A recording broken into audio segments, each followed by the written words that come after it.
ഈ ബിസിനസ് നിന്റേതാക്കി എടുക്കാനായിട്ട് ഓരോ കരുക്കളായിട്ട് നീക്കുകയാണ്. നീ നിന്റെ അച്ഛൻ നീരജ് ഗില്ലിനോടൊപ്പം ചേർന്ന് മുത്തശ്ശനോട് ഓരോന്ന് പറഞ്ഞ് എല്ലാം കൈക്കലാക്കി സരിതയെ പുറത്താക്കാനല്ലേ നോക്കുന്നേ? Akash, stop it. നീ എന്താ ഇവിടെ കാണിച്ചുകൊണ്ടിരിക്കുന്നത്? മുത്തശ്ശ, നിങ്ങൾ എന്താ ചെയ്യണേന്ന് എനിക്ക് നന്നായിട്ട് അറിയാം. വെറുതെ കാണിക്കാൻ വേണ്ടി നിങ്ങൾ സരിതയ്ക്ക് അവസരങ്ങൾ കൊടുക്കുന്നു.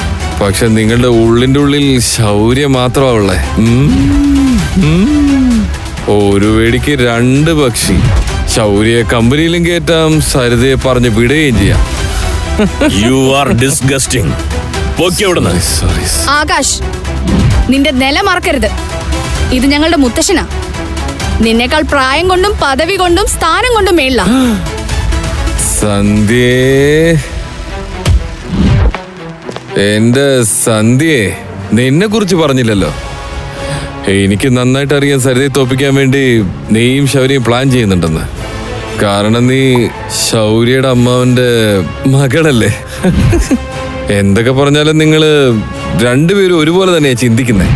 സരിതയെ തോൽപ്പിക്കാനുള്ള കാര്യം വരുമ്പോ പ്രത്യേകിച്ച് നിങ്ങൾ രണ്ടുപേരും ഒറ്റക്കെട്ടാ. എനിക്കറിയാം, നിങ്ങൾ എനിക്ക് മദ്യം തന്നത് ഞാൻ സരിതയെ കുറിച്ച് മോശമായിട്ട് പറയാനാ അല്ലേ? പക്ഷെ നിങ്ങളുടെ പ്ലാൻസ് ഒക്കെ തെറ്റിപ്പോയി.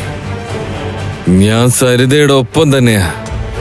ഞാൻ ഉള്ളിടത്തോളം കാലം സരിതയെ ആർക്കും ഒരു ചൂക്കും ചെയ്യാൻ സാധിക്കില്ല. മനസ്സിലായോ? ശൗര്യ, സരിത നിങ്ങൾ എല്ലാവരെക്കാളും നല്ല കഴിവുള്ളവളാണ്. നിങ്ങൾ എന്തൊക്കെ പ്ലാൻ ചെയ്താലും, നിങ്ങൾ എന്തൊക്കെ ചതി ചെയ്താലും അവസാന വിജയം അവളുടെ ഒപ്പമായിരിക്കും. നീ നിന്റെ വായൊന്ന് അടച്ചു വെക്കുന്നുണ്ടോ? ഇപ്പൊ തന്നെ നീ എന്തൊക്കെ തോന്നി വസാടാ പറഞ്ഞ് ഇറങ്ങി പോടാ ഇവിടുന്ന്. ഇന്ന് നിങ്ങൾ രണ്ടുപേരും ചെയ്തത് വളരെ നാണം കെട്ട പരിപാടിയാണ്. ഒരാളെ ഇൻസൾട്ട് ചെയ്യാൻ വേണ്ടി ഇത്രയ്ക്ക് തരം താഴ്ന്നു പോകുന്ന എനിക്ക് അറിയില്ലായിരുന്നു. ഇനി മുതല് ആകാശിനെ കുറിച്ച് എന്തെങ്കിലും പറയണമെന്നുണ്ടെങ്കിൽ ഒരു കാര്യം ഓർത്തു വെച്ചോ, ഇദ്ദേഹം എന്റെ ഭർത്താവാണ്. ഇനി നിങ്ങൾ എന്തൊക്കെ ചെയ്തെന്ന് പറഞ്ഞാലും ഈ ഒരു ബന്ധം അകലാൻ പോകുന്നില്ല. അതുകൊണ്ട് ഇനി മുതല് ആകാശിനെതിരായി എന്തെങ്കിലും ചെയ്തു എന്ന് ഞാൻ അറിഞ്ഞാ ഞാൻ ആരും വെറുതെ വിടില്ല. പോ. ഇവിടെ എന്താ നടക്കുന്നേ? കള്ളു കുടിച്ചവൻ പറയുന്നത് നമ്മൾ ശ്രദ്ധിക്കേണ്ട ആവശ്യമില്ല. പക്ഷെ ആ സരിതയോ, അവൾ എങ്ങനെയാ അവന്റെ കൂടെ ജീവിക്കുന്നേ? അതിന് നമ്മളിപ്പോ എന്താ ചെയ്യാ? സരിതയുടെ അച്ഛൻ ഈ ഒന്നിനും കൊള്ളാത്തവനെ പിടിച്ച് നമ്മുടെ തലയെ വെച്ചത്. ചെയ്യാൻ പറ്റും. നമുക്ക് ഒരുപാട് കാര്യങ്ങൾ ചെയ്യാൻ പറ്റും. അതിനാദ്യം വേണ്ടത് അവരെ രണ്ടുപേരെയും തമ്മിൽ പിരിക്കുക എന്നുള്ളതാ. അതെങ്ങനെയാ?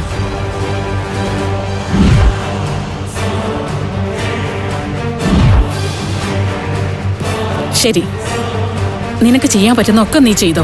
പക്ഷെ ഒരു കാര്യം ഓർമ്മ വെക്കണം, സരിതയ്ക്ക് ഒന്നും സംഭവിക്കാൻ പാടില്ല.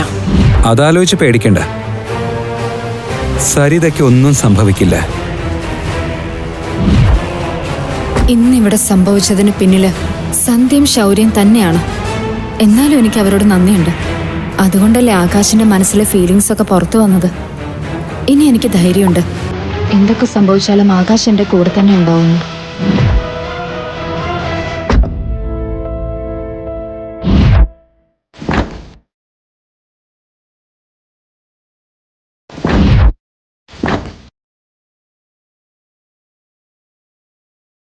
സരിത, എനിക്ക് നിന്നെ ഒരുപാട് ഇഷ്ടമാണ്.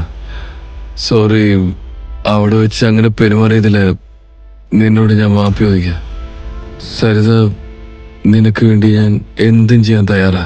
നിനക്ക് വിഷമം വരുന്ന കാര്യങ്ങളൊന്നും ഞാൻ ചെയ്യില്ല. എന്നും നിന്റെ കൂടെ തന്നെ ഞാൻ കാണും. നിന്നെ ഒരിക്കലും ഞാൻ ഒറ്റയ്ക്ക് വിടില്ല.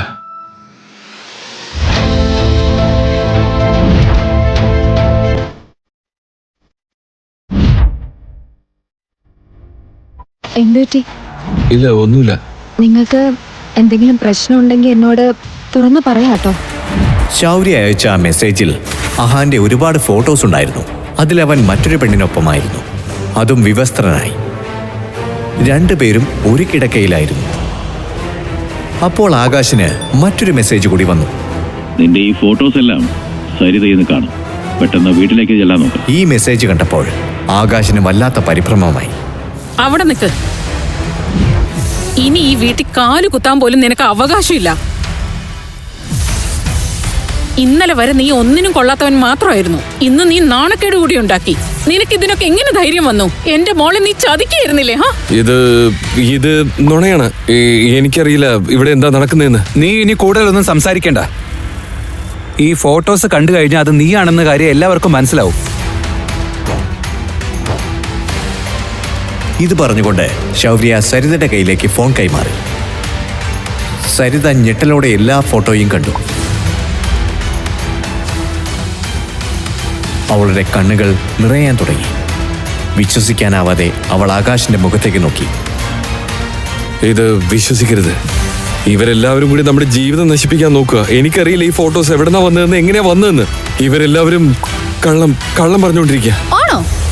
എങ്കിൽ സത്യം എന്താന്ന് നിങ്ങൾ തന്നെ പറ. പൈസക്കുള്ള ആർത്തി കൊണ്ടല്ലേ നിങ്ങൾ കല്യാണം കഴിച്ചത്. പക്ഷെ പണത്തോടുള്ള നിങ്ങളുടെ ആർത്തി ഇതുവരെ തീർന്നിട്ടില്ല. ആ, നിങ്ങള് എന്ത് ബന്ധത്തിന്റെ കാര്യമാ പറഞ്ഞേ? അതിന് അങ്ങനെ ഒരു ബന്ധം ഇതുവരെ ഇല്ലല്ലോ. സരിത നിറകണ്ണുകളോടെ എല്ലാവരുടെയും മുഖത്തേക്ക് നോക്കി. സരിത, നിന്റെ മുമ്പിലുള്ളത് ഡിവോഴ്സ് പേപ്പറാണ്. മിണ്ടാതെ സൈൻ ചെയ്തോ. ഈ മനുഷ്യന്റെ കൂടെ ഇനി ഒരു മിനിറ്റ് കൂടി നീ ജീവിക്കരുത്. ഒരിക്കൽ കൂടി സരിത ആകാശിന്റെ മുഖത്തേക്ക് നോക്കി. അവളുടെ കണ്ണുകളിൽ കണ്ണുനീർ കണ്ട് ആകാശിന്റെ ഹൃദയം തകർന്നു. സരിത ഉറച്ച കാൽവയ്പുകളോടെ ആ ടേബിളിനടുത്തേക്ക് നടന്നു. അവിടെ ഡിവോഴ്സ് പേപ്പറുകൾ ഉണ്ടായിരുന്നു. ഇത് കണ്ട് ആകാശിന്റെ നെഞ്ചിടിപ്പ് കൂടി.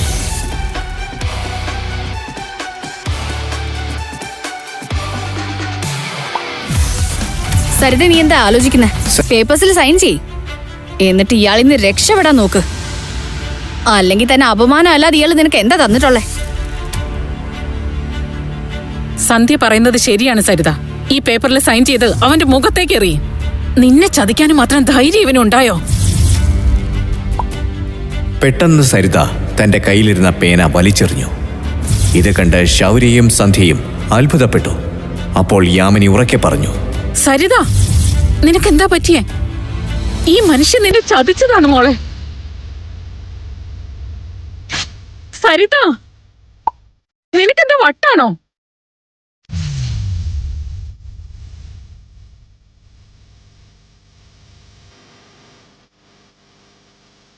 അതെ അമ്മ, എനിക്ക് വട്ടാണ്.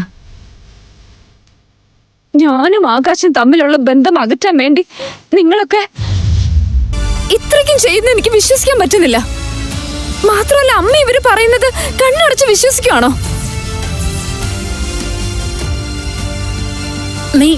നീ എന്താ പറഞ്ഞു വരുന്നേ? ദേവ് മഹേന്ദ്ര എന്നോട് മാപ്പ് ചോദിക്കാൻ വന്നതാ. അയാൾ എന്നോട് പറഞ്ഞു ശൗര്യയും സന്ധ്യയും കൂടി ആകാശിനെ അന്നൊരു ദിവസം ക്ലബിൽ വിളിച്ചിരുന്നു. അതേസമയം മഹേന്ദ്രയും അവിടെ ഉണ്ടായിരുന്നു എന്നാ പറഞ്ഞേ. ആകാശിനെ ബോധം കെടുത്തി ഏതോ ഒരു പെണ്ണിനെ കൂട്ടിച്ചേർത്ത് കുറെ വൃത്തികെട്ട ഫോട്ടോസ് എടുത്തു. എന്നിട്ട് അതും കാണിച്ച് ഞങ്ങള് തമ്മിലുള്ള ബന്ധം അകറ്റണം. ഏത് മഹേന്ദ്രൻ? എനിക്കറിയില്ല. നിന്നെ ആരെങ്കിലും വല്ല കള്ളം പറഞ്ഞ് പറ്റിച്ചതാവും.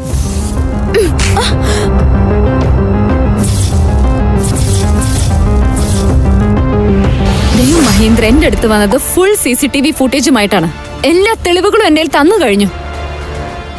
ഇത്രയൊക്കെ സംഭവങ്ങളും നടന്നിട്ടും ആകാശ് ഒന്നും പറയുന്നില്ല. കാരണം അദ്ദേഹത്തിന് ഈ ബന്ധം തകർക്കാൻ താല്പര്യമില്ല.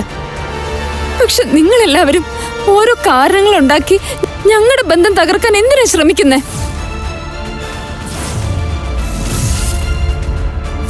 ഈ ഒരൊറ്റ കാരണം കൊണ്ട് ഞാൻ നിങ്ങളെ രണ്ടുപേരെ ഇവിടെ നിന്ന് അടിച്ചിറക്കാൻ പോവാം.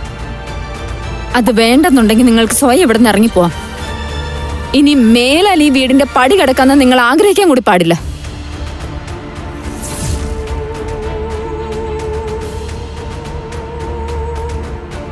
നോക്കു സരിത, ശൗര്യയും സന്ധ്യയും ഇത് ചെയ്തതാണോന്ന് എനിക്കറിയില്ല. ഞാൻ പോവാണ്. നിങ്ങൾ സന്തോഷമായിട്ടിരിക്കും. ഇങ്ങനെയൊക്കെ സംഭവിച്ചു എന്ന് എന്നോട് നേരത്തെ ഒന്ന് പറയാറുന്നില്ലേ? കുറച്ചെങ്കിലും എന്നെ ഒന്ന് വിശ്വസിച്ചുകൂടായിരുന്നോ?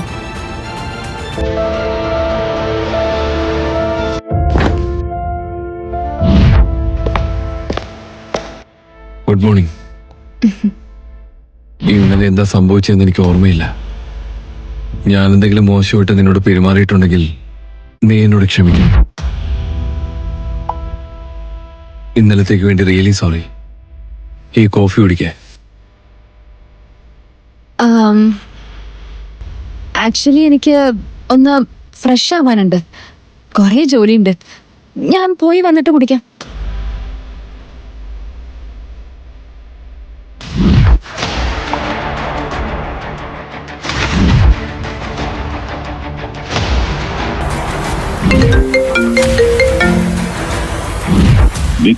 വിക്രം സംസാരിക്കുന്നത്.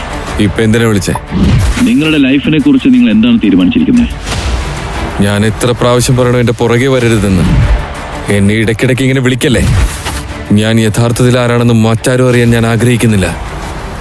അതെന്നും രഹസ്യമായി തന്നെ ഇരിക്കണം.